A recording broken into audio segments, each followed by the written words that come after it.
A gente vai falar agora de um assunto também bastante importante. O número de assassinatos no Brasil caiu 7% em 2011, na comparação com 2020. No ano passado foram registradas 41.100 mortes violentas intencionais no país. É o menor número de toda a série histórica do Fórum Brasileiro de Segurança Pública, que coleta os dados desde 2007. Os dados fazem parte do projeto Monitor da Violência, uma parceria do G1 com o Núcleo de Estudos da Violência da Universidade de São Paulo e o Fórum Brasileiro de Segurança Pública. Esses dados foram divulgados nesta segunda-feira. A gente vai repercutir agora com o David Marques, ele que é coordenador de projetos do Fórum Brasileiro de Segurança Pública. Oi, David, bom dia, seja bem-vindo. Bom dia, obrigado. David, bom, o presidente Bolsonaro atribui aí a redução no número de assassinatos no Brasil à sua política de armamentos, a facilitação na aquisição de armas. Eu vou até abrir aspas aqui para falar o que ele disse, para a gente comentar a respeito. Ele falou o seguinte: vocês viram que o número de homicídios por arma de fogo caiu ao menor número histórico, né? A imprensa não fala que, entre outras coisas, a liberação das armas para o pessoal de bem. O cara pensa duas vezes antes de fazer uma besteira. Agora, se tivesse aumentado, quem era o culpado? Risos. Não precisa dizer. Bom, diante disso, David, isso novamente é uma mentira aí do presidente Bolsonaro, e os pesquisadores, obviamente, apontam outros motivos para essa queda. Eu queria saber quais são esses fatores, né? Enfim, como você vê também essa manipulação de novo incorreta de dados que o presidente faz, mais uma fake news. Sim. Bom, acho que, em primeiro lugar, é importante que a gente considere a questão dos homicídios, principalmente de toda a morte violenta intencional, é um fenômeno multicausal. Você não consegue explicar uma variação importante numa taxa como essa por apenas um fator, né? Então, há muito tempo, os pesquisadores dessa área apontam o conjunto de variáveis que a gente tem que levar em consideração para entender e, inclusive, para influenciar nessa taxa. O Brasil viveu um período aí de praticamente 30 anos de crescimento quase que ininterrupto da sua taxa de homicídios. Ela atingiu o ápice em 2017. E desde 2018 ela já vinha dando indícios de redução, já vinha caindo desde 2018, né? Então, em 2018, 2019, 2020 ela teve um pequeno repique, né? Principalmente por conta ali do ano que a pandemia foi mais intensiva, né? Teve um efeito mais intensivo nos números. Você tinha estados, no ano de 2020, estados como o caso do Ceará, por exemplo, que vinha reduzindo os números de homicídios. Naquele ano teve uma greve da Polícia Militar, que prejudicou toda a construção, né, da política de segurança pública ali, teve um crescimento muito grande naquele ano, né? E aí em 2021 volta, então, a uma tendência que já vinha desde 2018, portanto. Então, acho que esse é um primeiro ponto para se levar em consideração. A gente já tem um conjunto de estados que tem se esforçado bastante para fazer a construção de políticas de segurança pública que consigam reverter esse cenário. É uma tarefa muito difícil, mas com continuidade, com investimento, tentando fazer políticas públicas baseadas em evidência, que não sejam somente apoiadas na atuação policial tão somente, você consegue ter resultados melhores, né? Então a gente tem exemplos no Espírito Santo, em Pernambuco, o próprio Ceará, que eu comentei a respeito da greve da polícia, vinha num sentido de redução e conseguiu reduzir novamente agora, né? Então a gente tem alguns exemplos para olhar, entendendo que, de fato, na prática, quem hoje tem se dedicado mais à questão da segurança pública, de fato, são os estados, né? Justamente, eu vou até citar aqui esses programas, já que você entrou nesse assunto, né, David, o Pacto pela Vida em Pernambuco, né, o Estado Presente no Espírito Santo e o Ceará Pacífico no Ceará. Como você disse, esses são exemplos, né, de projetos que buscam justamente integrar aí essas ações policiais e as medidas de caráter preventivo. Na sua opinião, qual que é a probabilidade de outros estados também aderirem a projetos como esses ou criarem projetos semelhantes para tentar justamente diminuir o número de homicídios? Essa variável é sempre uma variável política, né, em última instância, a decisão de priorizar essa área, né, como uma área na qual, de certa forma, embora a gente fale de prevenção da violência e tenha exemplos de políticas dessa natureza em diversos países do mundo, não só no Brasil, a gente tem experiências de tentar priorizar a prevenção à violência, pelo menos desde 2007 no Brasil. Então elas já têm uma história relativamente longa. O problema é que a gente enfrenta muita descontinuidade. Né? Às vezes a segurança pública em geral ela é vista como uma política de governo e não como uma política de Estado. Né? Eu acho que a gente tem um novo ciclo se iniciando. Né? Eu acredito que, ao contrário da última eleição de 2018, que foi muito pautada pela questão da segurança pública, numa chave bastante negativa, bastante tradicional, digamos assim, de senso comum, aquela coisa do bandido bom, bandido morto, foi uma coisa que marcou muito a eleição, tanto a federal, quanto em diversos estados importantes, como, por exemplo, em São Paulo e no Rio de Janeiro. Né? Os governadores que foram eleitos, eles falavam em atirar na cabecinha, que a polícia vai atirar para matar, e assim por diante. Né? Eu acredito que o cenário agora em 2022, nessa eleição, ele vai estar um pouco diferente. Né? A gente tem uma nova configuração econômica e social, tem esse momento da pandemia também, e de alguma forma a gente tem visto situações diferentes na questão da segurança pública que podem abrir margem para que, principalmente esses estados que fizeram algo diferente e têm resultados para mostrar, consigam demonstrar isso para o cidadão e consigam inspirar também outras forças políticas em outros estados a fazerem semelhante. Isso aí. David, vamos falar aqui de liberação de armas, né? Enfim, a gente sabe que através de decretos o governo Bolsonaro liberou aí armas, munições. Na realidade, esse tipo, né, de política, ele aumenta, inclusive, o número de homicídios circunstanciais, né, que representa aí um risco para a sociedade. Eu queria que você falasse desses homicídios e como é que está também a situação. Se você vê que as pessoas estão aí se utilizando de armas em alguns momentos aí de conflitos em casa, na rua, conta pra gente. Sim. Bom, a gente tem diversos estudos aqui no Brasil, acho que os principais foram realizados pelo IPEA, pelo pesquisador Daniel Cerqueira, que também coordena o Atlas da Violência. Todos eles demonstram essa associação que existe entre a questão da disponibilidade, a quantidade de armas de fogo em circulação no nosso território e o impacto que isso tem na taxa de homicídios. Né? Inclusive, o próprio Atlas da Violência mostrou que, antes do Estatuto do Desarmamento, os homicídios eles vinham crescendo numa velocidade mais rápida, numa intensidade maior do que após a sua aprovação, né? Embora ainda tenha continuado a subir. Estados que conseguiram fazer um controle melhor, uma aplicação melhor do Estatuto do Desarmamento, por meio da mobilização das suas polícias, por exemplo, conseguiram um resultado melhor na redução. Né? Tem um estudo que compara, né, no período imediatamente após a implementação do Estatuto, qual foi a história no estado de São Paulo e no estado da Bahia, por exemplo. Houve uma diferença muito grande naquele momento. São Paulo conseguiu uma redução muito maior, apostando bastante na retirada de armas de fogo de circulação. Né?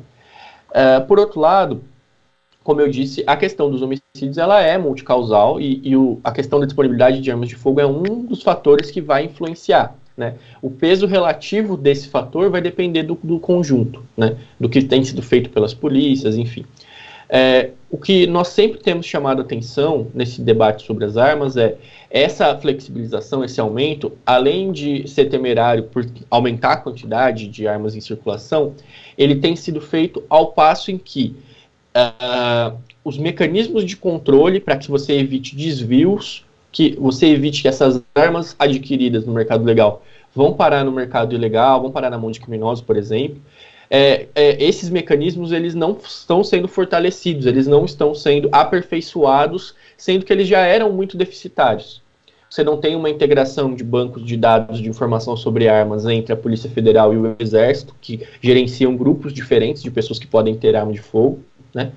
e você tem uma dificuldade muito grande de articulação desses sistemas federais com os estados, com as investigações, que possibilitariam, por exemplo, o rastreamento das armas de fogo, né? Inclusive nos próprios estados há muita dificuldade, poucos estados têm órgãos, setores, delegacias que estejam pensando a questão de investigação e inteligência sobre armas de fogo.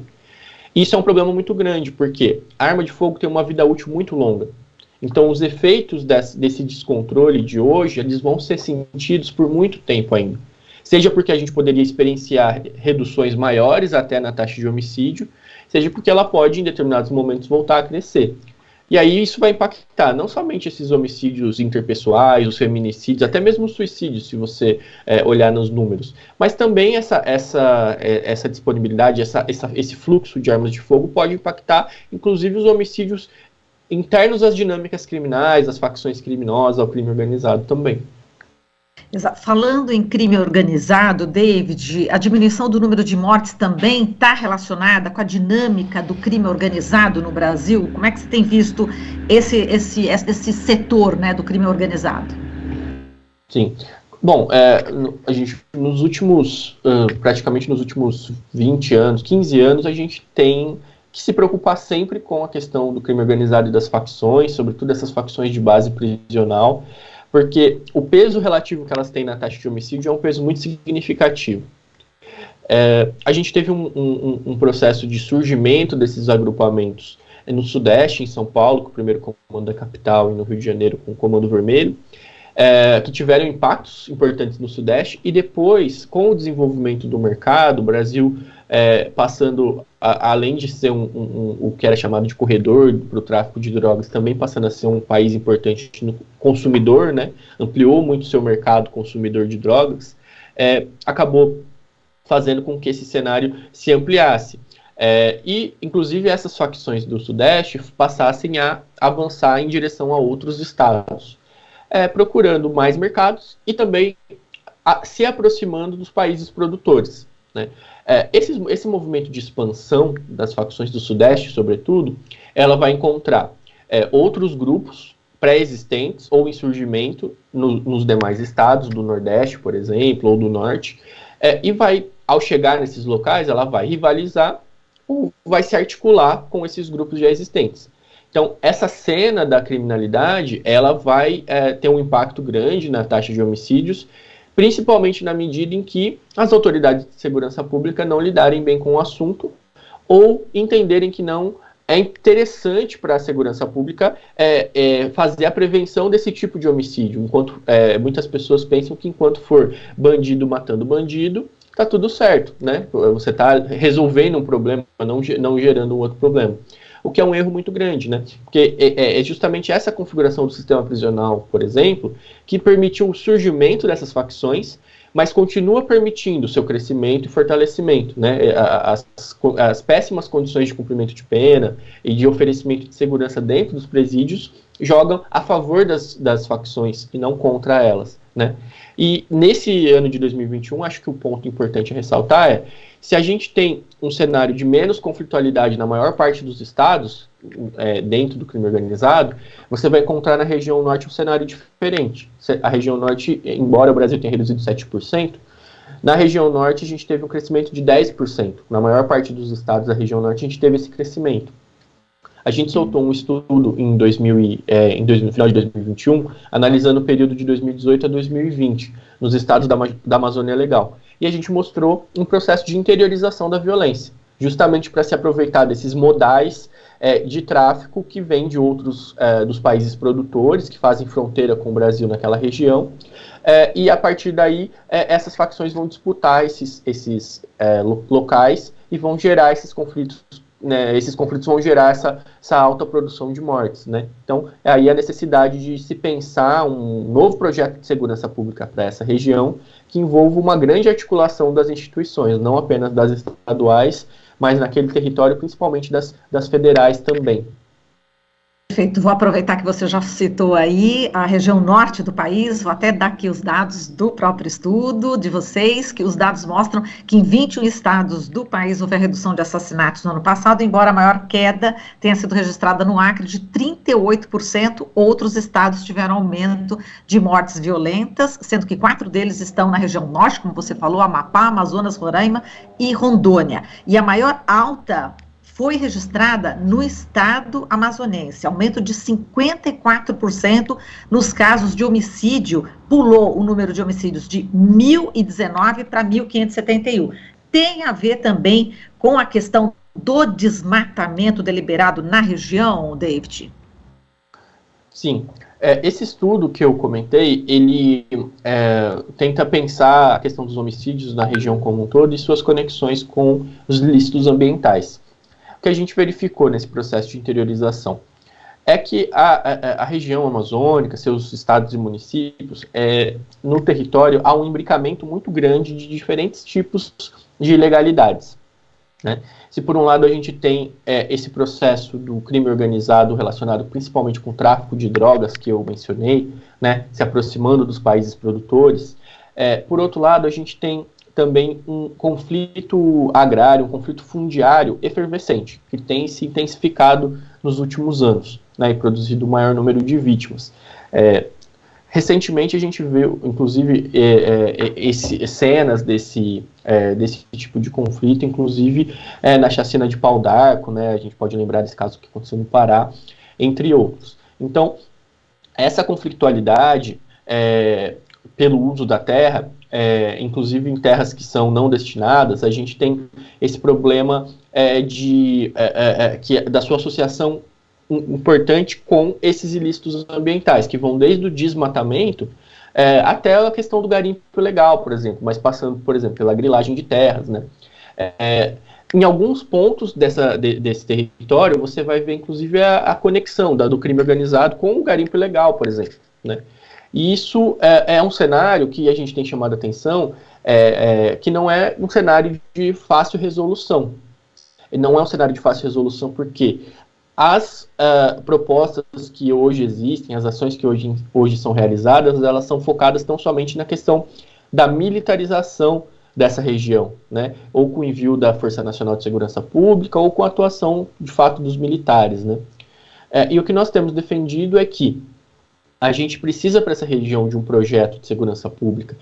A segurança pública seja pensado como uma condição para o desenvolvimento sustentável da região, que continue uma tendência de desenvolvimento sustentável, e que seja feita uma articulação que leve em consideração os diversos estados da região, né, porque muitos desses ilícitos eles são cometidos de forma interestadual, né, inclusive com o seu fluxo de produtos sendo transnacional, mas também que a gente tem um conjunto de órgãos em níveis diferentes e poderes também que precisam conversar mais para poder fazer frente a esse cenário de desestruturação.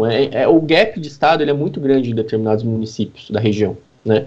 Então, uma articulação entre as forças policiais estaduais e federais que leve em consideração também as responsabilidades das Forças Armadas, principalmente do Exército e da Marinha, que estão mais presentes na região, mas também de órgãos de fiscalização ambiental, como o IBAMA, o ICMBio, inclusive o INCRA, né, na questão da destinação dessas terras, né, ministérios públicos, estadual e federal, todos esses têm responsabilidades importantes na região e precisam conversar mais, né? Essa articulação é que vai permitir uma mudança de paradigma e de tendência na região norte do Brasil. Exato, agora os interesses econômicos aí podem atrapalhar bastante, né, essa tentativa de solução para esse tipo de crime na região norte do país, né, David? Incluindo aí governos estaduais, né? Sim, eu acho que a Amazônia, ela tem ela tem um interesse estratégico muito grande, né, ela interessa tanto ao Brasil quanto inclusive interesses internacionais, a gente sabe, né, ela é uma vitrine do Brasil para o restante do mundo, e há essa necessidade de que a gente faça um bom cuidado desse patrimônio, desse nosso patrimônio. Lá nós temos diversas populações tradicionais, né, convivendo ao mesmo tempo com esses a respeito do quanto a agenda ambiental ela consegue, de fato, ser politicamente trabalhada na região norte, considerando esse novo momento político